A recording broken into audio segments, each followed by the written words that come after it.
लेकिन दांतों में सेंसिटिविटी की समस्या बहुत लोगों में रहती है और ख़ासकर जहाँ पर हार्ड ब्रश का इस्तेमाल या पाउडर का इस्तेमाल जिससे एनामल डिस्ट्रॉयड हो जाता है या किसी कारण से इंटरप्रॉक्सिमल कैरीज या अन्य किसी कारण से भी दांत में कनकनी की समस्या रहती है, तो इसके लिए तुरंत चिकित्सक से दंत चिकित्सक से परामर्श करना चाहिए और अकॉर्डिंग टू डॉक्टर्स जो उनको सही राय होगी,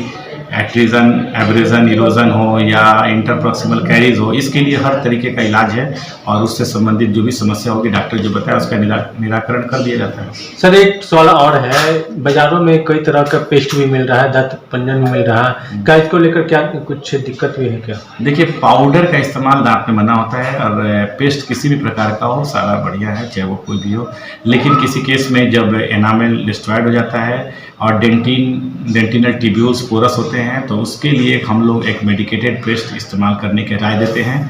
जिसमें फ्लोराइड, स्ट्रोंशियम क्लोराइड वगैरह होता है, जिसकी वजह से उसमें डेंटिनल ट्यूब्यूल सील हो जाते हैं और सेंसिटिविटी का थोड़ा कम हो जाती है। एक अलग सवाल हटके है मेरा, स्वास्थ्य विभाग के द्वारा एक जिला प्रशासन के द्वारा आदेश आया है कि गर्मी का मौसम आ रहा है, सभी स्वास्थ्य विभाग के द्वारा अलर्ट होने की सूचना आ रहा है, क्या इसके लिए हॉस्पिटल में क्या तैयारी है? आप भी हॉस्पिटल का चिकित्सा के रूप में जाने जाते हैं, क्या कहिएगा? देखिए, हमेशा मौसम चेंज होने पर वायरल फीवर्स का और गर्मी आने पर लू का खतरा बढ़ना शुरू हो जाता है, तो 24/7 के लिए हमेशा ये आरा सदर अस्पताल तैयार रहता है और हम लोगों के CS और DS के नेतृत्व में टीम ऑलवेज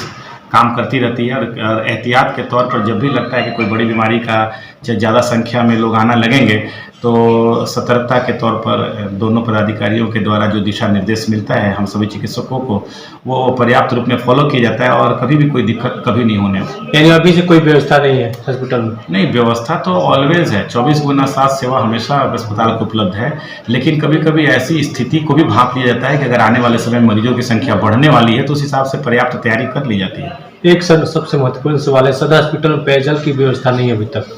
है, लेकिन इसमें कोई व्यवस्था नहीं है। इसमें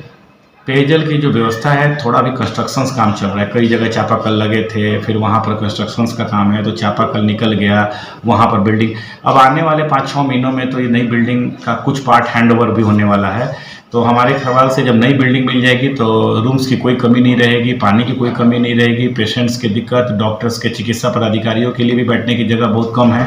तो ये सारे प्रॉब्लम्स जो हैं आज से समय में कुछ समय के बाद, चूँकि अभी निर्माणाधीन है और